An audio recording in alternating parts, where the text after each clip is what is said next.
Thank you, Madam Chair. And I'd like unanimous consent before I start to include this letter into the record from Out Leadership in support of continuation and expansion of ESG reporting and metrics. So ordered. Director Gerding, I want to start just giving you a chance to respond to some of what's here. I feel like we need to just sort of bring this all down to a really simple reading level because I don't think these issues are that complicated, but I want to make sure everybody in the room understands. Can you remind us of the definition of materiality that guides the Commission?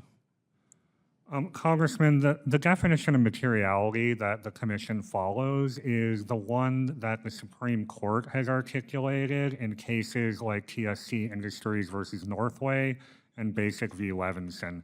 So all of our rules are following Supreme Court precedent. So can I summarize Basic v. Levinson as I think the quote is a substantial likelihood that the fact would be viewed by a reasonable investor as having significantly altered the total mix of information made available. Is that a that sounds accurate?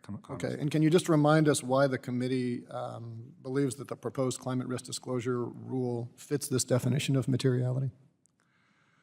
Congressman, the climate risk disclosure proposal is aimed at providing investors with disclosure for them to make investment and voting decisions, including for them to analyze risk in order to value the securities that they hold or may purchase. So the whole focus of the proposed rule is on providing investors with with disclosures that would be relevant for their investment and voting decisions. So that's the overall concept of materiality. Okay, and this rule has been up for public comment for a long time. Can you estimate roughly what percentage of the comments you've received have been favorable with respect to the rule? Congressman, I don't have exact statistics on proposals, comments that would be supportive or opposed to the rule in front of me. I would note that we've received a large number of comments that support the proposed rule. We have received comments that have expressed concerns with the rule, and we're taking all of the comments extremely seriously. Okay, well, we can follow up with you afterwards. We had some analysis I mentioned in the hearing last week that over 90% of investors responding were supportive of the rule, which certainly sounds like a lot of reasonable investors to me. In 2010, the SEC issued interpretive guidance regarding disclosure related to climate change. Have you seen adequate compliance from companies with this guidance? So in other words, are SEC registrants already disclosing sufficiently material climate-related risk in their filings? Congressman, I think you're referring to the 2010 guidance that the staff put out on climate-related disclosures.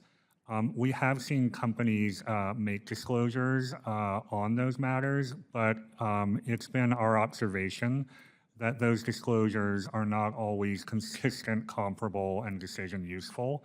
And that is, as we explained in the climate risk proposed rule, part of the reason for the overall rule.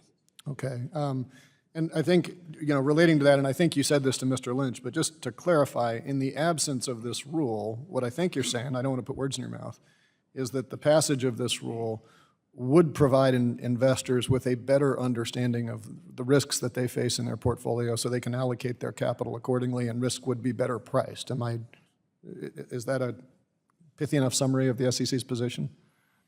Congressman, that's something that is part of this role and part of what we've done for decades. Again, providing investors with information about the risks of the companies in which they invest in. And part of that is what investors use to make investment decisions and to construct investment portfolios. So I said at the start that I feel like I need to dumb this down. This is so simple, right?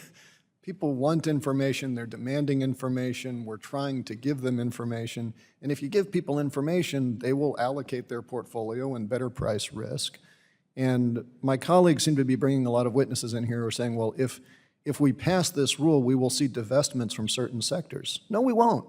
We will see divestment from lousy managers who are incapable of responding to investor pressure because if investors move their capital and the price goes up and you don't respond to that, welcome to capitalism. Capitalism is scary. It's frightening if you can't compete. And I hope that someday the Republican Party embraces capitalism and investor rights once again. Thank you. I yield back.